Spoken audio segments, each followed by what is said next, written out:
United States submarine base at Key West, Florida. A dispatch that quoted President Truman's press secretary, Charles Ross, as saying that President Truman has no knowledge of any secret project by this government that would give substance to the existence of such objects. Ross also said that both the Air Force and the Navy deny that such objects... Hey, what's up? My name is Noelle, and I got, microneedling today. Where? This or where on your body, I guess. On my face. They did microneedling, and it was great, but I feel like a giant open pore.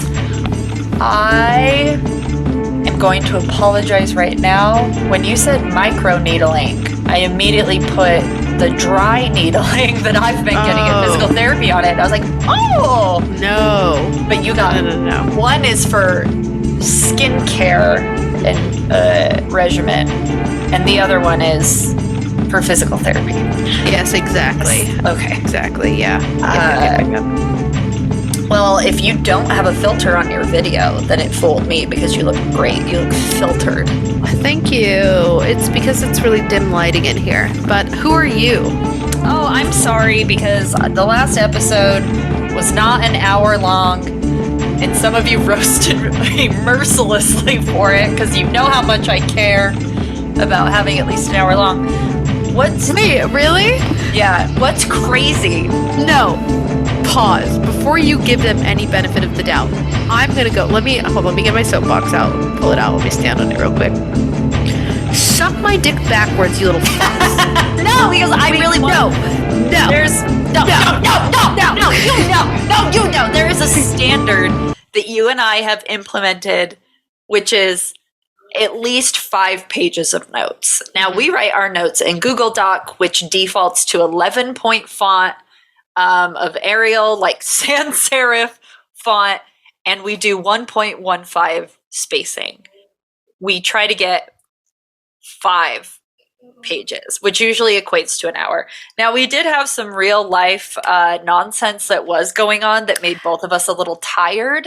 That's what I was going to say. If these cheap-ass motherfuckers paid $1 single to listen to a Patreon episode, they would have heard one slice of the shit pie we were served last week, and they would be like, oh my god, thank you guys so much for the, fucking 30-minute episode. You didn't have to do anything because you were getting your teeth kicked the fuck in. You ungrateful cucks. Both of us just writing and crying last week. Literally. I'll fist fight me. Everyone who was mad about it, come find me, and I'll fucking beat your ass in the parking lot. What? Oh, you're gonna fucking kill me. What, you didn't record? Oh, thank God. So the Patreon popped up, and it said, save this recording, but I was trying to do something else, and I hit cancel, and then it just closed the window, but then the window popped up anyway, but it scared the shit out of me. Oh so why don't you save that shit before we get here? Because it has to convert it. So it converts. We could have waited. You're crazy. We never wait because it can take a while sometimes. But what I did, this is what almost caused the thing, is I was paranoid this recent episode, right? So for context, this episode is 6 pages. Honestly, we should just end it now. We should just end the episode now and upload this and say fuck off. So what I did was there are certain things where you can convert documents to estimated speech time or estimated reading time. You did not. Yeah, so I converted the 6 pages and I estimated it to being 34 minutes and 47 seconds long. And I was like, this is about the same amount of what our normal episodes are, but I'm like, oh, but then there's also 30 minutes of nonsense that we speak every time. And because there was no love in it. There was love in it, right? But no, let's call the spade a spade.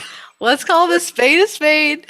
I was a fucking walking vessel of emptiness.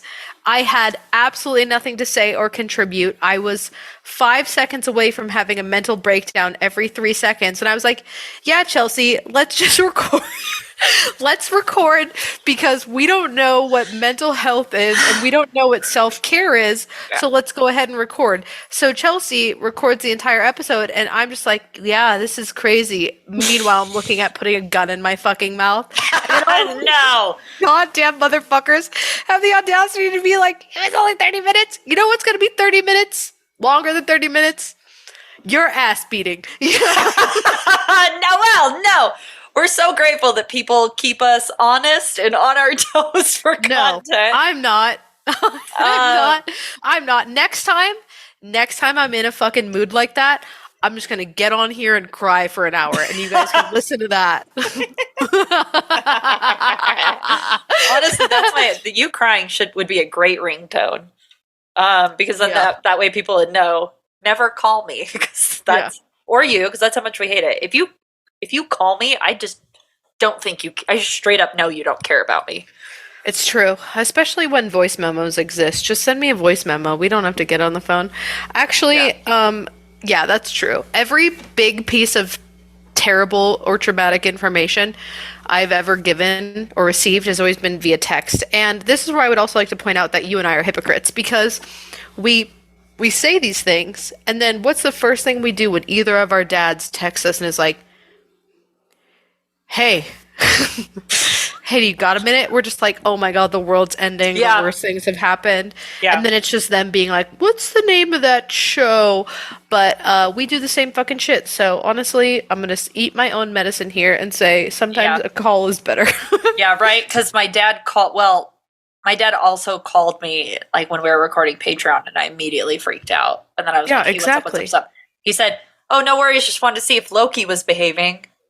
Oh my God. See, this is... And I'm like, why would you do that? But yeah, my dad also did the thing where he was like, call me immediately. And then it turned out he was listening to our podcast too fast. And he's like, why do you guys talk so fast? You're like chipmunks. And I was like, you're playing it back at like 2.5 times speed. Your dad just accidentally puts the podcast in reverse. And he's like, why are you guys summoning the devil? Yeah, that's exactly it. Oh, I know he's going to be tickled pink by us talking about him on the podcast again. So you're welcome. I know. Your dad wanted your dad had words to say to me when he was like, why'd you make fun of me? No, every time my dad sees Noelle, he's like, hey, you laughing at Chelsea falling out of her chair that one time was just peak comedy. And it wasn't even anything. I fall out of my chair, Noelle laughs at me, and my dad is like... Because he was laughing right there with me. Yeah, like everyone in my family probably pees their pants stately laughing at that video. I forgot that video existed. Little did I know the solution to my melancholy was rewatching that video of you falling. Oh man. It popped into my head a little bit because I like my hair right now. It looks like how you did when you were on the floor. But then I was like, man, if I fell out of my chair right now, would I be okay with this video being shared? And I was like, if you fall out of your chair, you got bigger problems to worry about. Yeah, if you fall out of your chair again, you're getting put in a home. I don't lean back in my chair anymore without like being anchored. Like smart. Yeah, not even worth it. Oh, fucking shit. But anyway, I guess I will say thanks for listening to our 30-minute episode, even if you didn't like it. I don't care. I'm just kidding. Yeah, I care. The content was there, but none of the banter. And you know, it wasn't anyone's fault. It was just one of those days. It was a lot of people's fault, actually. But it wasn't your fault. And it wasn't my fault. No. It was other people's fault. It was an entire, honestly, a junior football team size of people. Yeah, and that just is what it is. Yeah, there's a conspiracy of inconvenience and nonsense that was happening. Yeah, and we bravely recorded. That's what I'm saying. I think that's where my problem is. Because we honestly were braver than the Marines in that moment, showing up and giving people mediocrity. Yes. And they have the audacity to say something about it. That's crazy to me. Yeah, you heard it here first, folks. We were braver than the Marines. We were, honestly. So even though I cry because I don't want my dog's feelings to be hurt. Yeah. I mean, I'm talking about us as the collective, us, the universal we, not you or I, because individually, a disaster, but together, braver than the Marines. Yeah. What's that cleaning solution? Like you can make like cyanide gas or whatever, or like whatever. Bleach? It's like you mix bleach and ammonia and you can create like an atom bomb. That's us. I don't think It it's doesn't an matter. atom bomb. Don't laugh. I think it's like, Nobody fact check. Anyway. You want to know what's crazy? Is I know for a fact that Oliver's gonna like tell me the chemical component of that breakdown when he listens to this. Well, the thing about mansplaining. I know, but yeah. So how dare he? But let's I get just into burped so loud. You're I so know, I'm welcome. clearing my throat so bad. I keep hitting mute, but it's like not registering. No, I just hit mute and the loudest burp ever came out of me, and I was like, "Damn, that was honestly trigger finger was fucking on point there." I didn't even see it. I was like, Yeah, I know because I did it so quick. But anyway, so I want to preemptively apologize for the pronunciation in this episode. Normally we type phonetically because we're stupid. That is I true. didn't do it this time. well, here we go. Let's jump on the struggle bus right now. Yeah. So if you haven't heard of the mysterious island of Nan Madol, you wouldn't be alone. In some circles, it is a likely candidate to be the inspiration for the lost city of Atlantis, if not the actual island itself. Can I say a few things real quick up top? Please. How many times have you said this is related to Atlantis? I feel like we have done so many episodes where everything could be Atlantis. Yeah. Why is it, but now it's this one? Yeah. Okay. Just making sure I'm following. It's because here's the thing. Yeah, why is it because it could be Atlantis because the shoe fits. But the shoe in this case is not a glass slipper. It's a stretched out UGG boot that you bought at the DI. So it could be fit anyone. many feet. Okay, Yeah, it could fit many feet. But also like Atlantis is fun. And I didn't stumble across this island looking for Atlantis. I honestly don't remember how I stumbled across it. But it wasn't until I was in the thick of it that I think I was looking for alien content, honestly, and then this popped up, and I was like, interesting, and then it turned out to be different. It didn't get away from me, but I let the spirits guide me on this one. Okay, that's fair. So. That's fair. I guess I'm just like, I don't know why I have such a bone to pick with Atlantis. I love Atlantis. I bet you do, because you found it in 17 different places. But like, that's my problem with it. That's fine. Yeah, that's fine. I think that's allowed. That's allowable. But despite all these theories, and in all of our research for the Atlantis and Lemurian episodes, we never came across a single mention of this insanely mystifying place. Mm-hmm. The only difference between Nan Madol and these ancient cities is that it's still around, still above water, and still very accessible with means and money. That's a caveat. We could go there today. Well, most great things are only accessible through means and money. Yeah. So it sits more than 600 miles away from the nearest populated coast, and getting there is insanely complicated. So Pohnpei, the nearest island, sits in the Federation of Micronesia, which makes getting there insanely difficult. This area has little to no tourism and is often so out of sight and out of mind that I bet that despite everything I've said so far, you still don't know where it is. That's true. But that's also because we went to public school. Right. And it's for that reason why I give a very public school analogy of where it's located. So if Australia were our torso, Micronesia would be something like a shoulder. Okay. I see that it's trying to help me visually, but I'll be real with you, I don't even know if I could name all 50 states or whatever. So no, you don't have to. Just if you tattooed Australia on your chest and you wanted to put Nan Madol somewhere, it would accurately go on your shoulder. Okay. I'm looking at a map like as if it would like fucking mean anything to me. God, this is just... I looked at 50 maps and I still didn't really understand. I know where it's... I can look at a map and be like, oh, that's where it is. But I think just the geography and the culture of the area, I'm not quite sure where it plays in. Well, yeah, so if we look at this map, right above Australia are a bunch of little, like, So that's what's difficult, right? It's above New Guinea, basically. It's so little that they don't really include it on maps. So when they do include it on a map, it's so zoomed It's like a in dot. that you're like, where am I? Yeah, it's like super zoomed in.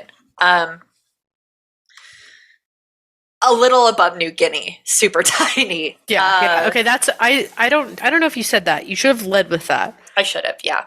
But that's fine. Yeah. But New Guinea would be like, if you had Australia on your chest, New Guinea would be like a clavicle. Mm-hmm. And then your shoulder would be Nan Madol. Okay.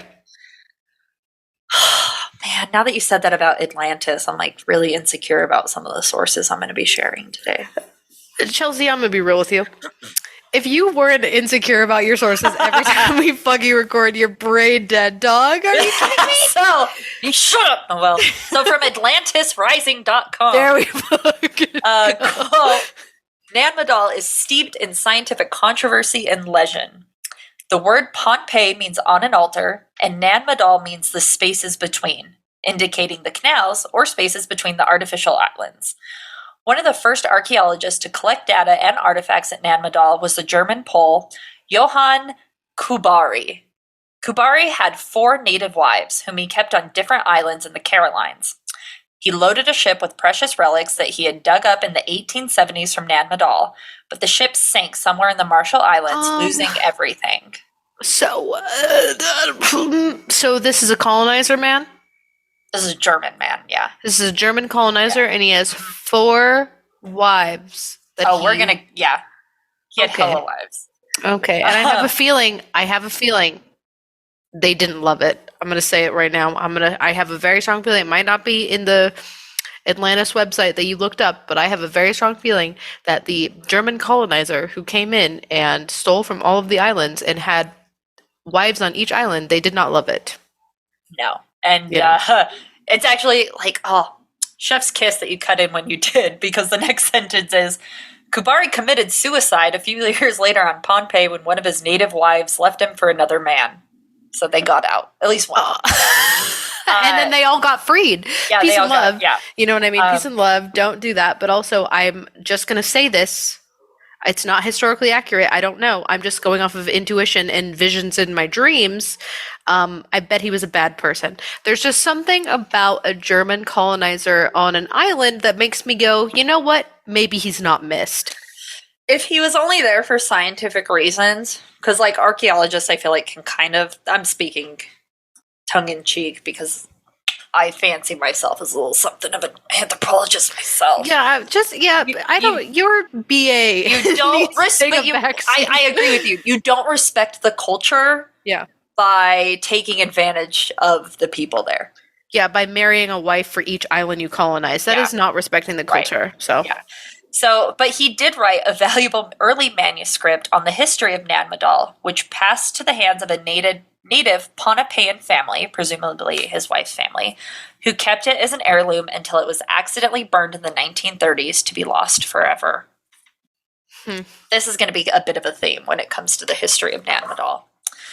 So, after World War I, the Japanese took the islands over from the Germans and did some pretty extensive research in the area, and the rumors from this time are pretty fascinating.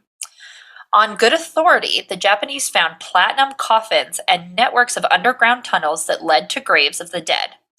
Unfortunately, and because of course, almost all the evidence of these discoveries were lost in the war. ... Or so they want us to believe. Yeah. You see, the Japanese managed to keep a lot of their discoveries on Nan Madol's secret, but lucky for us, I should have thought better about writing that sentence. But luckily for history of the island, the Germans got involved. This is what happens when your true genealogy pops out. You say things like this, and then we all can palpably taste your blonde hair and blue eyes when you say things like this. What I was trying to get at was like, luckily there were people who came in and curated the history, but it's just fucking unfortunate that World War I and Germans had to be linked in. Yeah. That was my bad. I think a lot of people would agree with you. Lucky for us, someone who just so happened to be German came and documented some history. So Really, all we know about the platinum coffins found on the island come from a German writer named Herbert Rittlinger, who described them in his book called The Measureless Ocean. As a traveler, and isn't it crazy? I wrote this as an interjection, but his job was basically a professional traveler. Like, he literally just bit-bopped around and wrote about it, and that paid for his life. Oh, to be a man in the, I'm assuming... Early 1900s. Yeah, early 1900s. To be a man, period. That's it. Period. So he took up a certain interest in Nan Madol and made it a point to research and visit it as much as possible. So... Again, from AtlantisRising.com. Mm-hmm. Eric Wait. Are you going to go there? Yeah. I just want to see what the landing page looks like. Atlantis Rise. What do you mean? .com. AtlantisRising.com. Because I wasn't on the landing page. I went straight to the article. What? I need to start checking the landing pages of these websites. Yeah, because every time you don't, it always ends. Also, there's a game called Atlantis Rising. This is really fucking up my Google search. Hey, haha, well, you suffer with that. There we go. It's a magazine. It's like an online newspaper. Oh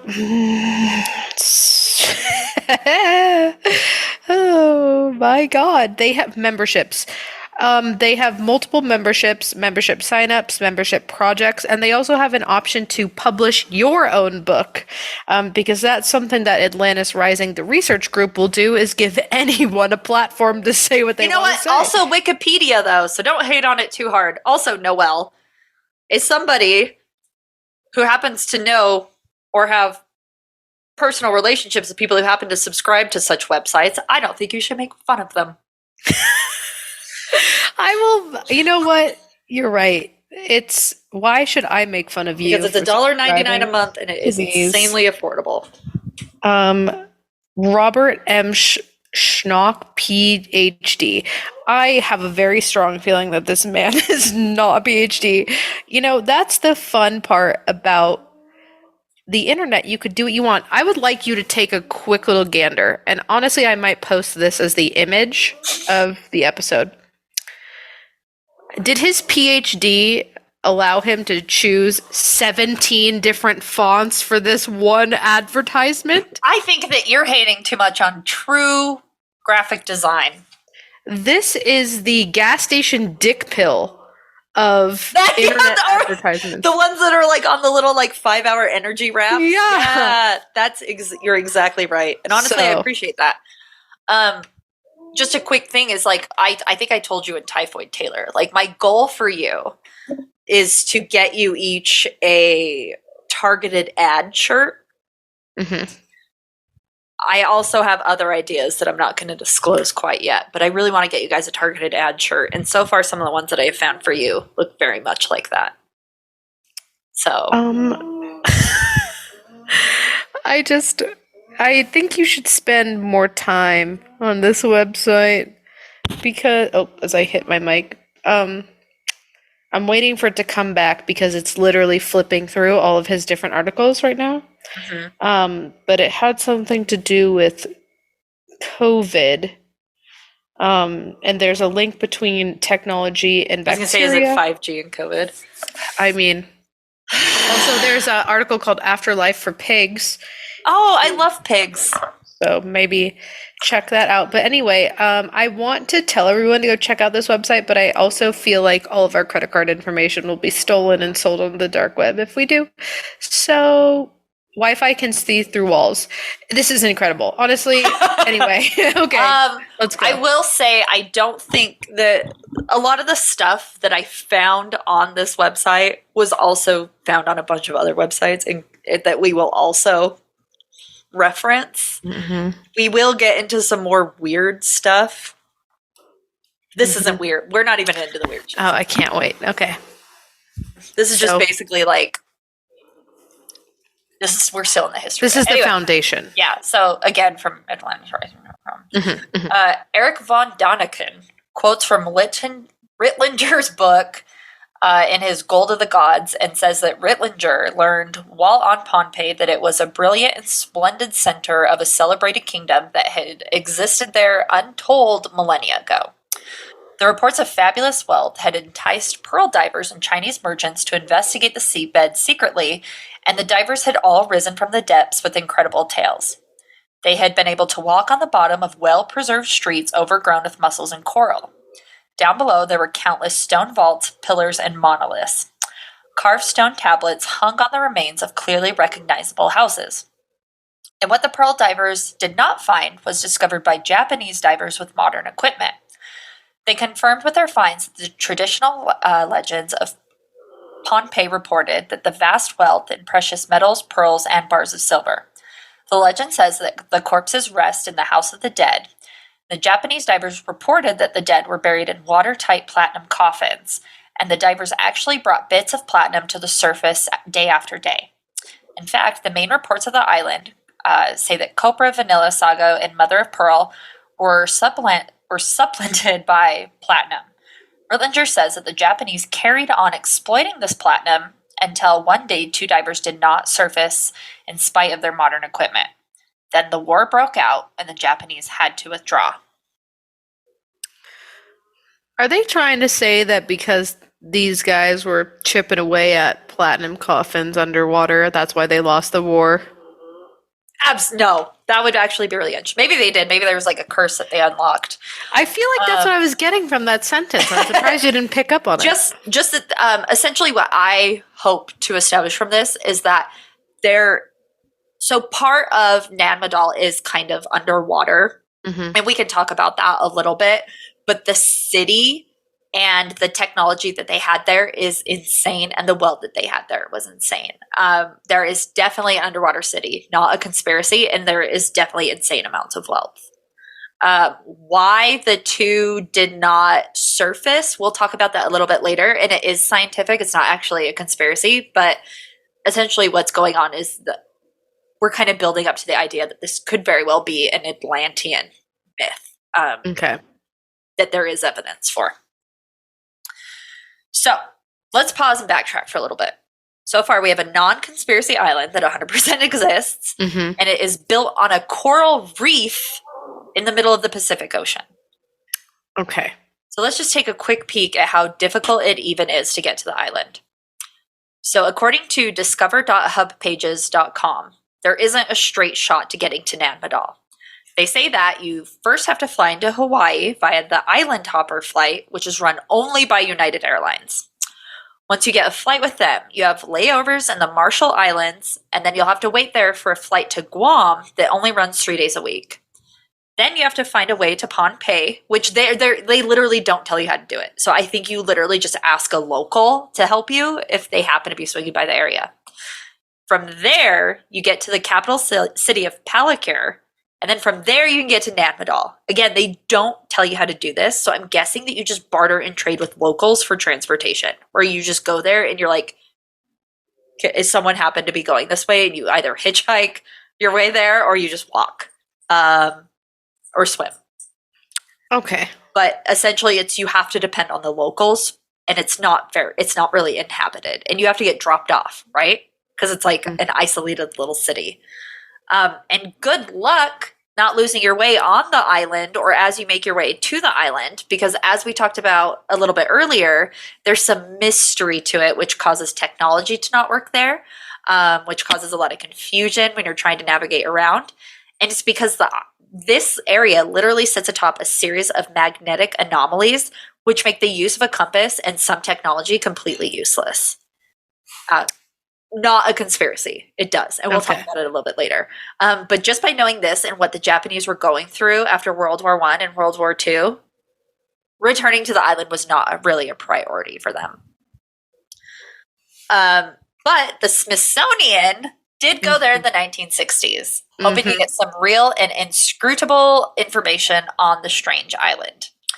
They carbon dated some of the fire pits in the area, which came back to about 900 years old. They also determined that there were basalt crystals on the island, which likely came from Socos Rock, which is located about 27 miles away from Nan Madol. Their work, along with archaeologist Steve Athens, discovered pottery that could also be as old as 2,000 years, which would place the city around the time of Christ. Now, I'm only going to say this one time. Here we go. Move on, because I know you will die bitter about this. But something else they were also looking into to verify from the reports of the Japanese occupants during the war and Pohnpei natives. The Japanese discovered bones on the island, which seemed to indicate the ancient people of Nan Madol were pretty tall, aka Giants. Oh, it always comes. I did not seek this out. I was always comes back to giants.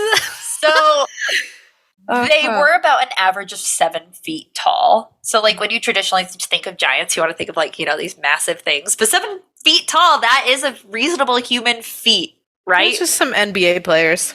That's what I was going to say. We saw NBA players who were like 7 feet tall last week. Yeah. One local stated that he had actually found a femur in the jungle twice the size of his own leg, which would put the individual owning that femur at around 10 feet. So I'm just going to say in all caps that this is even more proof that the Smithsonian hides evidence of giants, because the trail literally goes cold once they leave there. Yeah. Yep.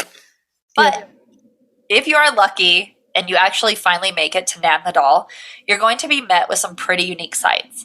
So unique that there is literally nowhere else on Earth quite like it. So let's talk about the structures there and just some of the cool anomalies that goes on. So first, they call it the eighth wonder of the world, and there's a reason for that. It's the only ancient city known to man that was built on a coral reef. And archaeologists believe that the construction likely started some 1,500 years ago. And a lot of this timeline isn't going to match up, okay? So the fire pits are like 900 years ago. Pottery is 2,000 years ago. Most people think construction started around 1,500 years ago. That's going to be a theme. We never really quite narrowed down when it started. Okay. So even more mysterious than the pyramids, though, is that the structures here could not be explained. So as soon as you get to Nan Madol, you will see giant walls made out of pure crystal basalt logs, which are estimated to weigh over 110,000 pounds each.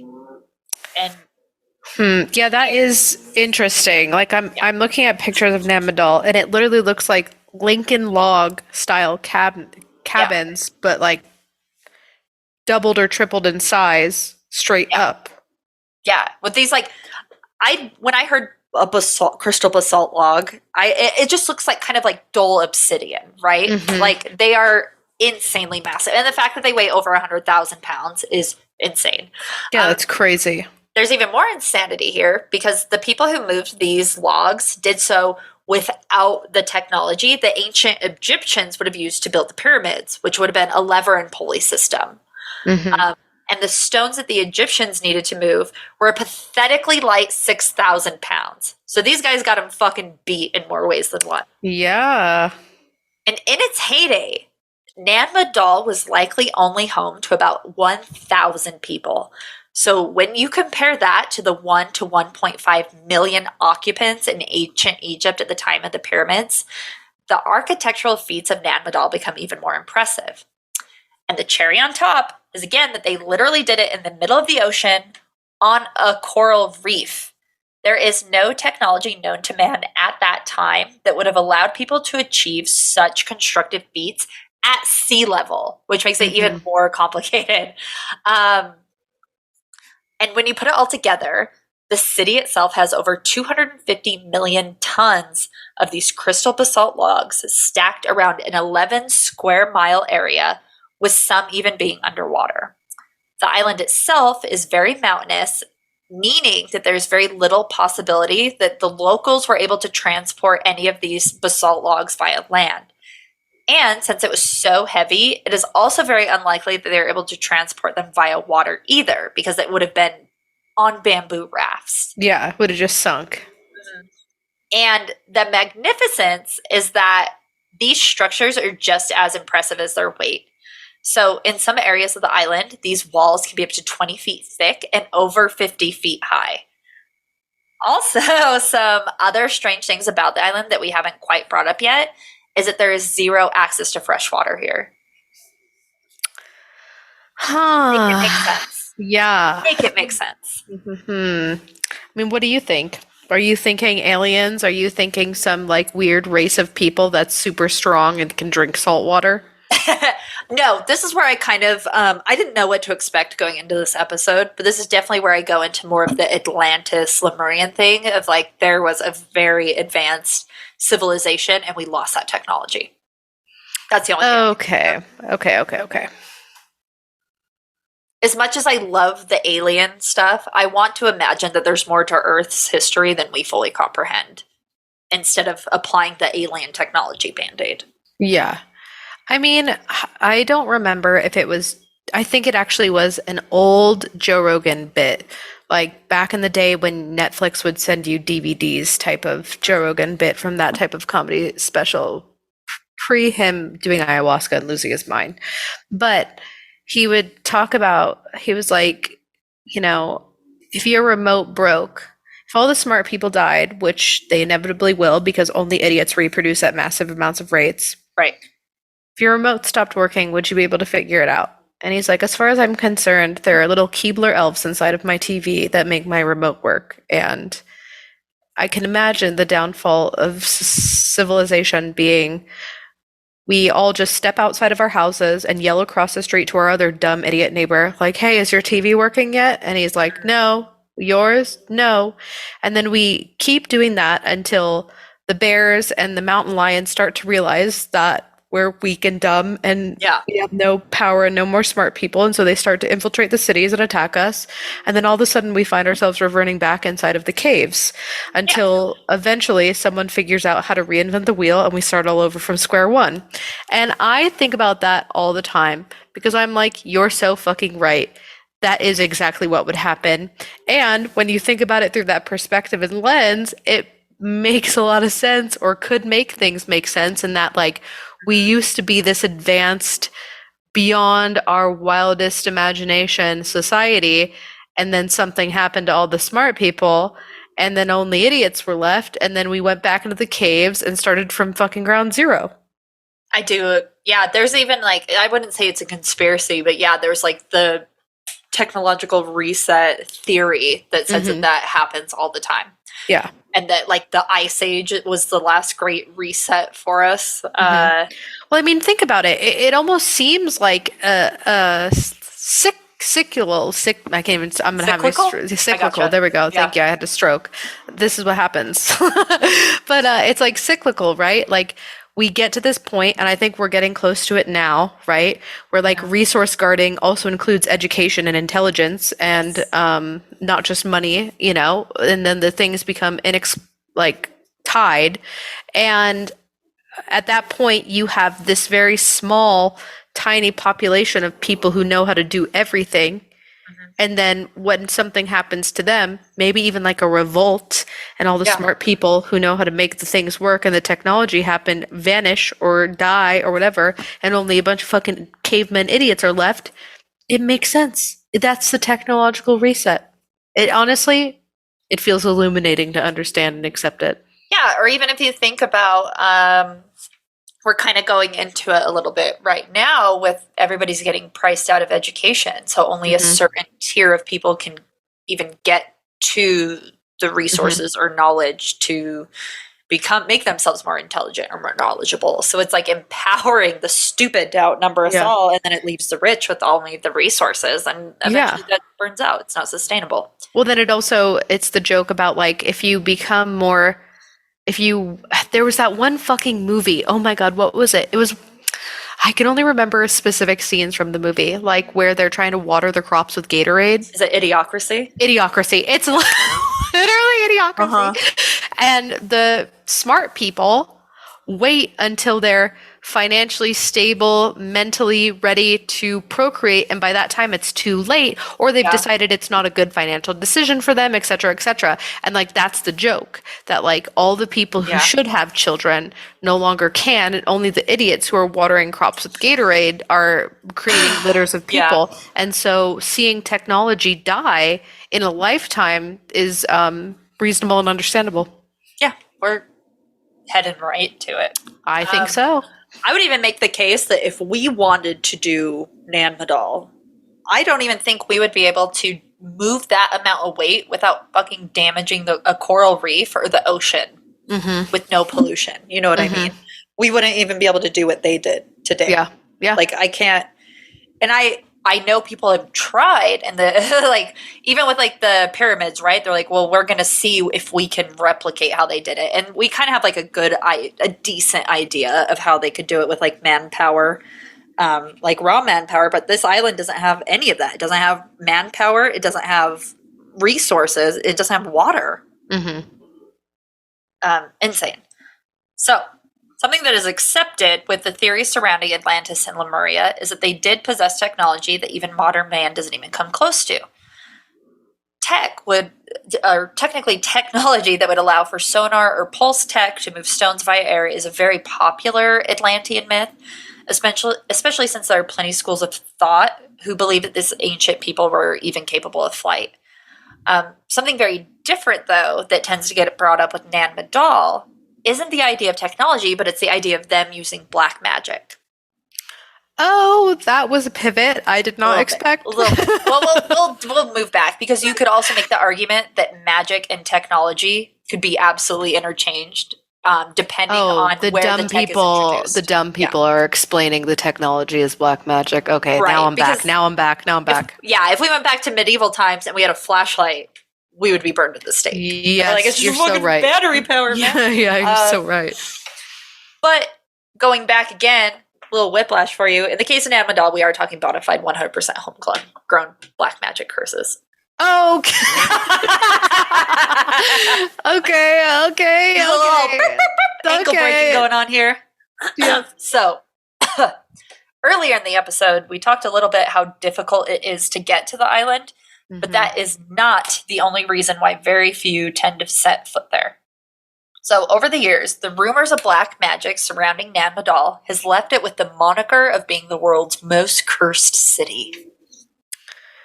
The curse is honestly that I was ready to jump on board this Nan Madol ship with logic and reason, and then you came in and kicked my teeth out about it.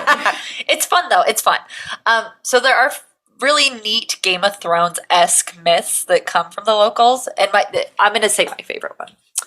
My favorite one is where two wizards, or brothers, depending on the legend, came to the island only to discover that it was inhabited by dragons and giants. That's cool. That is fun. I'm just emotionally preparing to mess up these names.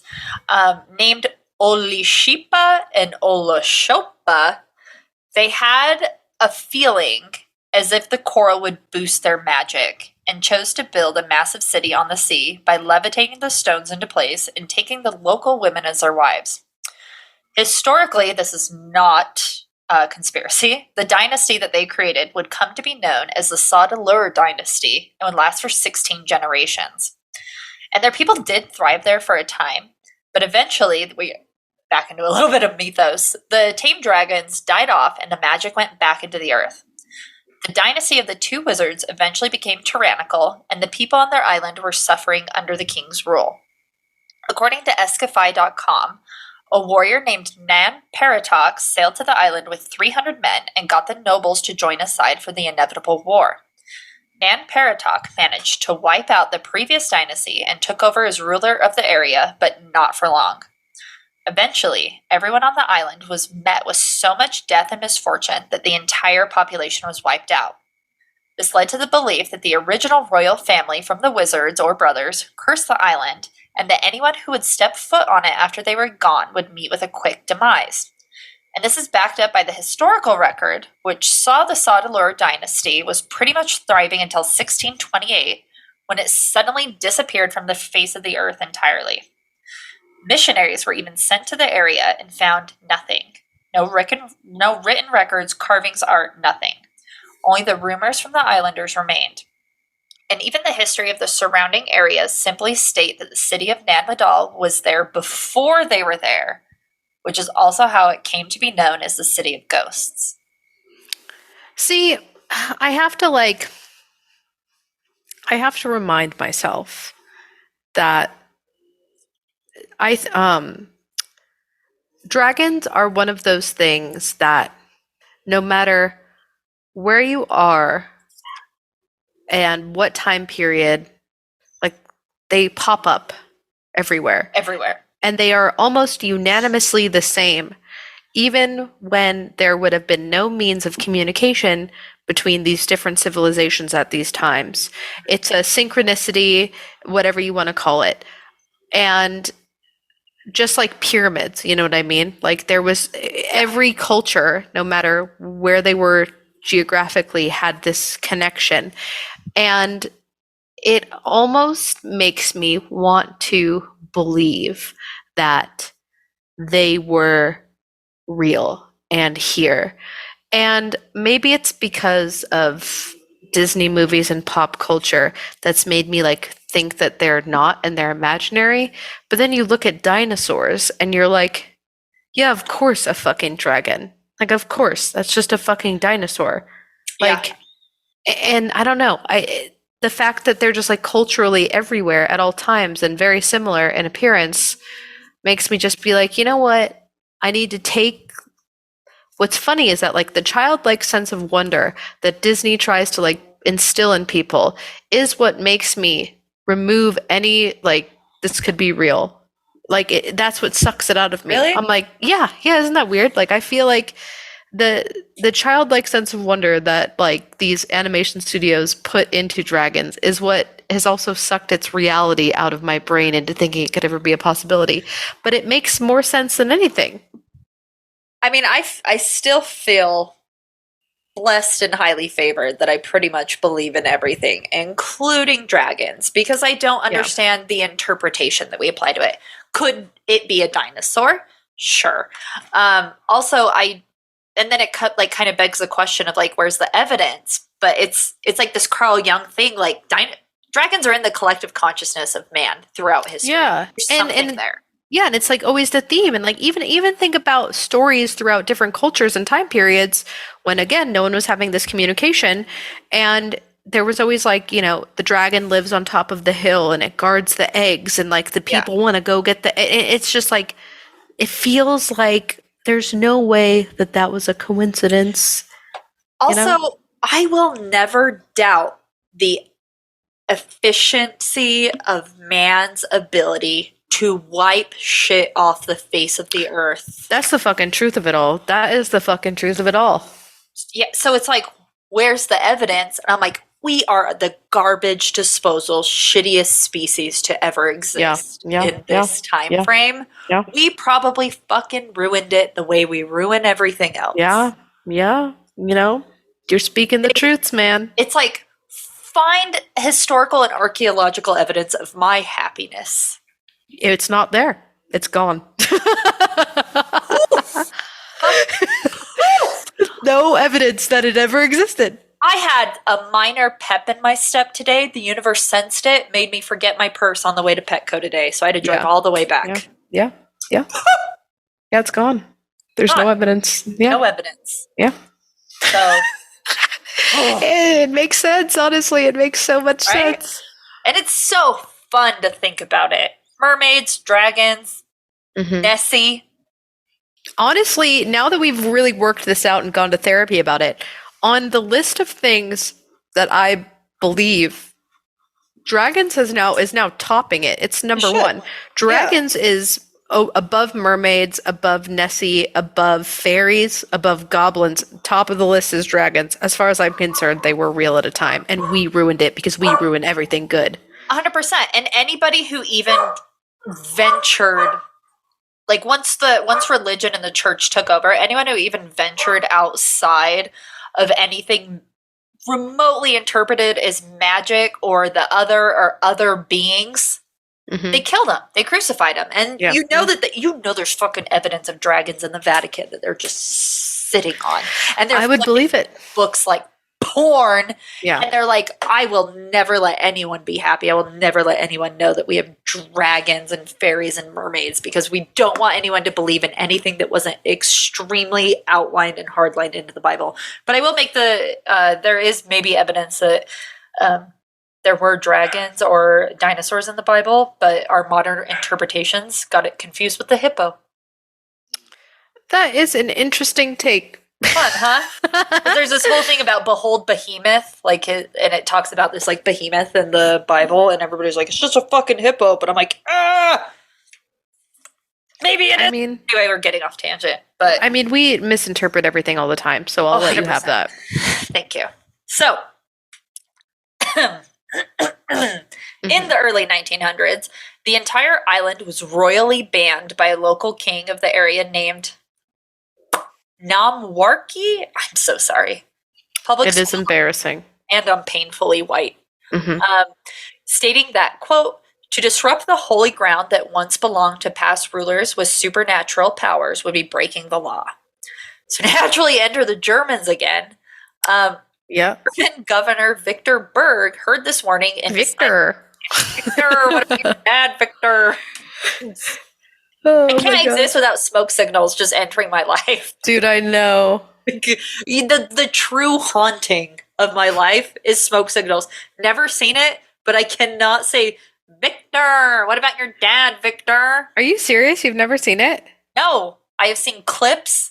I have been haunted by Victor. It's streaming What about your on. dad, Victor? I feel like it was streaming on something recently. I think it was like on Netflix or something. Anyway. Probably, but yeah. So anyway, Victor Berg heard this warning and decided to take a gamble on the king's warning. Because you see, only a few decades earlier, as mentioned, the anthropologist Kubri's ship was wrecked and sank with hundreds of crates of artifacts from the island. And Berg wanted to see if he could fare any better than his predecessor. So ignoring decency in full, the German not only went to the island, but decided to enter some of the sealed tombs and disturb the dead too. sounds about right. And not only did he also report the skeletal remains of giants, he also claimed that the island was plagued with spiritual activity. So soon after disturbing the tombs. And Zach Bagans hasn't been there. Missed opportunity. I know. I bet he's too scared to go there. He probably also doesn't have the permits to go there. That's true. I Like think that stopped him. But anyway. Yeah, you're right. Soon after disturbing the tombs, Berg suddenly realized that a massive storm was brewing and coming for him, and that he would be forced to hunker down on the island. During the storm, Berg suddenly came into a delirium as lightning flashes illuminated the island. And caught in the middle of a massive torrential downpour, the German made claims that he could hear someone blowing a conch shell on the island. The next day, having spent less than 24 hours there, and initially being in good health, Berg died. Obviously, there are two schools of thought on how and why he died, with Germany saying that it was only sunstroke or heat exhaustion, while the locals and rational people that we clearly agree with know that he died from fucking around and finding out too hard. That is true. I was also going to say maybe standing underneath a tree during a lightning storm, but that is The Noel school of thought of not understanding how lightning is conducted. But considering that this island is still a ghost town to this day, a lot of people are taking these stories to heart and choosing to stay away, which is crazy, Noel, because I just told you about this crazy massive storm that came upon the island. But I want to point out that it is technically one of the safest places in the Pacific Ocean. Remember earlier how we said it was sitting atop an electromagnetic phenomena? Well, somehow the entire island is also in an area that isn't hit by ocean storms very often, which is what makes Berg's death a little more hardcore. It would be about the equivalent if you and I went through a hurricane in the middle of Utah. Sure, it's possible, but scientifically doubtful it would ever happen. rare. And the safety of the island is not a conspiracy. In fact, Joseph Newman, inventor of the energy machine, stated that due to the electromagnetism of the island, hurricanes basically cannot survive or thrive there. Okay. So, this leaves us with a lot of questions and unfortunately not too many answers. Typical. Yeah. Modern scientists have tried to move the stones with the same technology available to man at the time and have failed. The curse of the area keeps people from remaining there long enough to discover the city's secrets, and many of these questions lend themselves to the theories of Atlantis or Lemuria.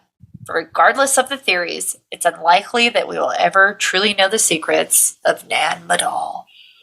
Until we send Zach Bagans and the Yeah. entire Ghost Adventures crew. Until Zach Bagans goes there and flexes on camera, and his bicep alone Lifts up the giant logs. lifts up the giant logs. Yeah. His ego alone could move all of those logs. One minor chub could move that island. Well, we learned a lot today, and mostly that dragons are real. Yeah, dragons are real, and Nan Madol is probably Atlantis. The interesting thing about them building it on sea level, by the way, explains why some of it happens to be underwater to this day, because we're terrible and global warming is real. And That the is ocean also levels true. have risen a little bit because we're melting the icebergs. That is also true. These are very big facts coming through. Isn't that neat? That is neat. Well, I'm glad it didn't go full Atlantis, and I'm glad it just made me believe in dragons more, which at the end of the day is the best gift that you can give to someone. I didn't know initially that we'd go full Atlantean. Something that I said off mic was I initially was looking for just something to talk about today, and I had to cut and paste and go back a lot because things kept popping up where I was like, whoa, we're going full Atlantean. Another theory that I did not go into was the whole giants thing, because I didn't feel Thank like God. fighting before Thanksgiving. Thank you. That's really the gift of thanks that we should be appreciative for. We'll cover it briefly. There is in the book of so the Bible has books that were taken out. You're gonna say the Book of Enoch? The Book of Enoch talks about giants, and there's a theory that pre-flood, this is where they came from. Well, so it's a good thing that the Bible is a work of fiction. So anyway, I want to say, I want to let everyone know that despite me being upset at the beginning of the episode, I am very thankful that you all listen to us, and I would be even more thankful if you went to the link tree in all of our bios. I'm at Noelle Fain. That is at Sith Lord. We are at Go to Hell Podcast. And you went in there and you clicked a little link that says support us on Patreon. $1 gets you in, and there are new episodes every week. It's a good time. Come hang out. We also have a link to our merch page where all of the money is donated. I do want to say that I'm probably going to be switching the Protect Trans Kids charity just due to the recent shooting that happened at, what was it, Club Q? that sounds right, yeah. Yeah, Club Q. It is, I feel like we would be, I don't really know how to say this, but I wanted to go into this episode and have fun, especially since we came off of a depression kick last week. But the unfortunate thing is that we live in a really dark and depressing world, and the only hope that is put into it is from individuals like you and I and everyone listening right now.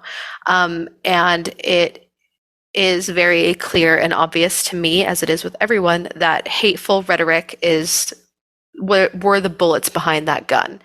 And it is not lost on anyone that it was extremist right-wing politics, bigotry and hatefulness and anti-trans rhetoric and anti-queer rhetoric that allowed such things to happen. And there have been talks that the shooter was LDS, and everyone on this podcast should know how I feel about that.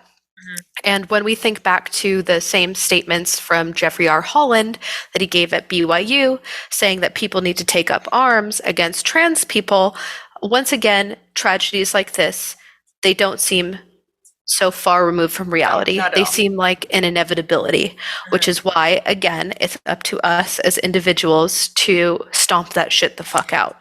Actually, we got a message correcting us on some of our incorrect verbiage, and I do want to read it, speaking of this topic, just so that we can let people know that we are correcting our bad habits. So thank you, C, who reached out to us on Instagram.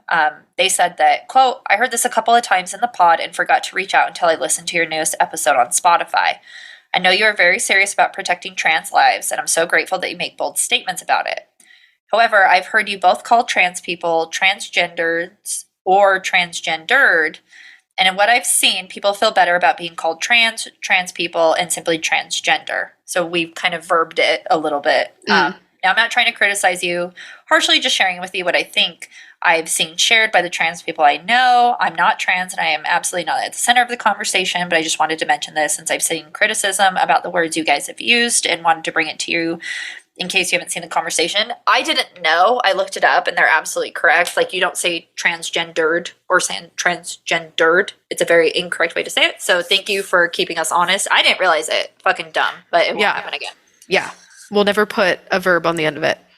No verbs. Again, we'll blame public school for that. Public schooling, yeah. Also, just the way that we speak is incorrect. But thank you so much for letting us know so that we can be correct and be well-informed allies. So if you are also using that same speech, now you also know. But I do think switching the charity for a little bit is good. I've also heard that the gunman is related to somebody who's in Congress or something now, who's in DC now and supported the January 6th insurrection. So we got close roots to our politics here. Yeah. That is, I don't have anything else to say other than like, obviously the true pandemic of this country is mass shootings, and the Delta variant, if you will, is hateful rhetoric and bigotry and racism, and it's disgusting and insane. And the only glimmers of hope that I have are from the individuals, like the Army vet and drag queen who disarmed the shooter. So absolutely 100% heroes. And if there's any way we can support them or the people involved, we will do it.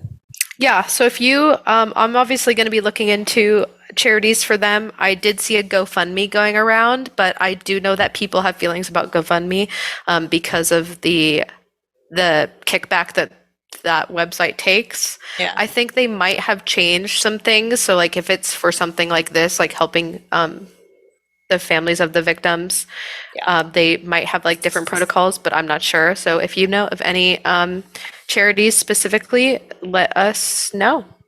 Yeah. So thank you. And I think that, you know how they're always like punch Nazis? I think similar sentiment can be shared with like bigots, etc. Yeah. Not promoting violence, but I am promoting fucking around and finding out. So yeah. That's the tea of it all. Again, we are big proponents of actions having consequences, and if, especially now, as some of us are around family, maybe that have differing opinions. I am the biggest proponent of trying to educate, and when it doesn't work, cutting them the fuck out and cutting them the fuck off. Yes. Because I don't think that the excuse of family should allow the perpetuated violence and violent rhetoric and racist rhetoric and bigoted rhetoric. I'm very sick of that. If you can teach a dog to press a button to say, I'm hungry, you can teach your grandma to not be a fucking racist and to not be a fucking bigot.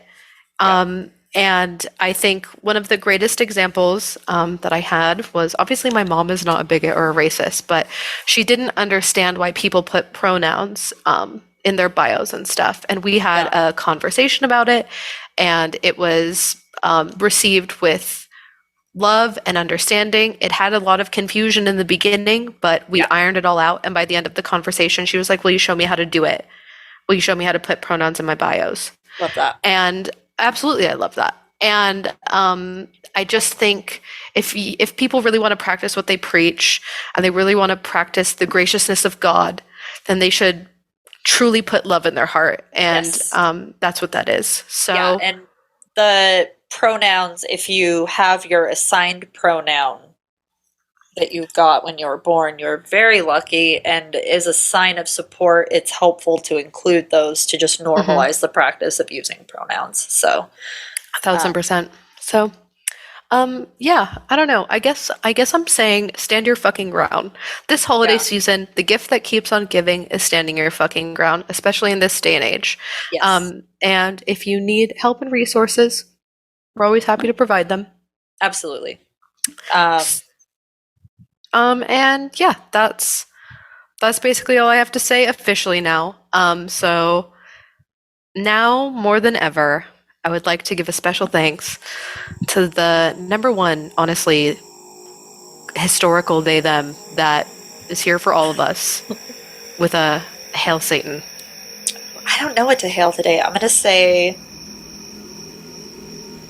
hail. Hail the queen and the vet who fucking stopped that person, that savage killer, and I hope that the rest of that hater's life is awful. So, hail That is- justice. Yeah, hail justice. All right. Also have a fun Thursday. Yeah. Whatever that Thursday may be for you. Yeah, sometimes it's just hanging out with the people you care about and remembering that colonizers deserve to kill themselves. All right. Bye. Bye.